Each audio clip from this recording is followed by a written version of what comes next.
आम्हाला सगळ्यांकडून पण तीच अपेक्षा होती, सगळ्याच राजकीय पक्ष. कारण शेवटी आम्ही भारतीय जनता पक्ष, शिवसेना, काँग्रेस हे सगळे कार्यकर्ते आम्ही नंतर आहोत.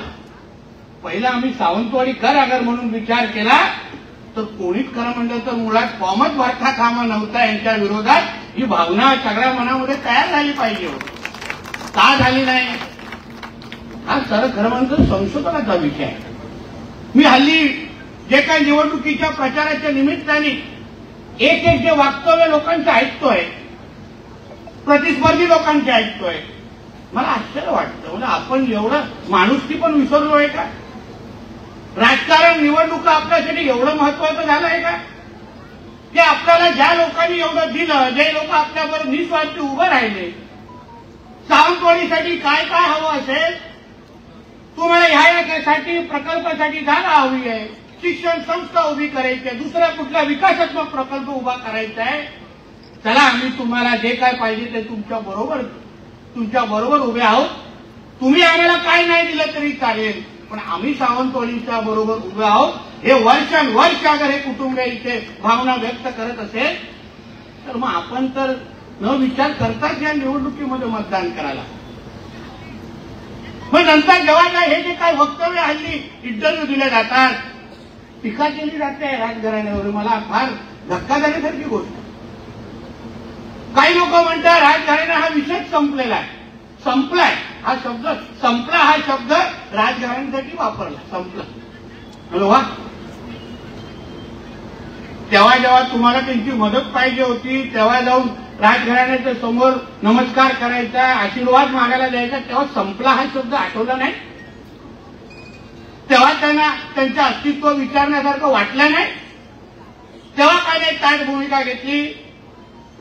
आणि मग आता जेव्हा निवडणुकीमध्ये त्यांनी काहीतरी सांगितलंय का आम्हाला काहीतरी सावंतवाडीसाठी करायचं आहे, आम्हाला सावंतवाडीचा विकास करायचा आहे, तेव्हा लगेच राजघराणा संपला हा वक्तव्य वापरायचं. अहो राजकारण असेल 2 तारखेपर्यंतच ही निवडणूक आहे, पण वर्ष आणि पिढ्या पुढच्या 100 तरी पुढच्या पिढ्या हेच घराणं आपल्या बरोबर इथे असणार, आपल्याला आशीर्वाद देणार, हे आपण कोणच विचारता कामा नये, कोणच विचारता कामा नये. तुम्ही आपले स्वाभिमान आहेत, आपली अस्मिता आहे. आपण अगर ही भावना अगर आपण व्यक्त केली की हे विषय संपले आहेत, तर मग आपण बाहेर काय चेहरा दाखवणार? ताईंच्या भाषेवर, ताईंच्या विविध विषयावर टीका करायची. आपल्या घरामध्ये माता भगिनी नाही, आपल्याकडे मुली नाही, या विषय बाहेर काढून तुम्ही आपले संस्कार दाखवत नाहीयेत का? यासाठीच राजकारण आपण करतो, यासाठी निवडणुका लढवतो की कोणाचा तरी अपमान करायचा, कोणाचा तरी नीचा दाखवायचा, ह्यासाठी तुम्हाला ह्या निवडणुका लढवायच्या? आम्ही या निवडणुका त्यासाठी लढवत नाही. पण या सगळ्या प्रक्रियेमध्ये साहेब मला दीपक केसरकर साहेबांचा फार आश्चर्य वाटतं, फार आश्चर्य. अधिकारवाण्याने सांगतो, मला वाटलं सर्वात पहिलं कोण पाठिंबा देतील तर ते आमचे दीपक केसरकर साहेब पाठिंबा देतील अशी माझी तरी भावना होती. कारण का जेवढे वर्ष मी त्यांना पाहतोय, त्यांचं राजकारण पाहतोय, त्यांचा राजकीय प्रवास पाहतोय, आता बरोबर असलो किंवा अगोदर विरोधात असलो तरी आम्ही जो काय त्यांचा प्रवास पाहिलाय ते प्रत्येक बाबतीमध्ये राजघराण्याच्या आशीर्वादाशिवाय पुढे काहीच बोलत नाही. बोलताना दिसलं का कधी? नेहमी राजघराण्याचा आशीर्वाद बोलतात ना. मग आताच काय झालं नेमकं? आताच कुठे पाणी मुरलं? उलट त्यांनी बोललं पाहिजे होतं, श्रद्धाताई ह्या माझ्या मुलीसारख्या आहेत, माझी मुलगी आहे नगराध्यक्षाच्या उमेदवार म्हणून तिथे उभी आहे, म्हणून माझ्या घरातल्या मुलगीसारखी अगर श्रद्धाताई तिथे उभी असेल तर मी राजकारण हे बाजूला ठेवीन. एक निवडणूक माझ्या पक्षाच्या नावाने नाही लढलो तरी मी श्रद्धाताईंबरोबर उभा राहणार, ही भावना दीपक केसरकर साहेबांनी व्यक्त करायला पाहिजे होती. ते जबाबदार आहेत, सिनियर आहेत. मी वारंवार त्यांना 2-3दा भेटलो.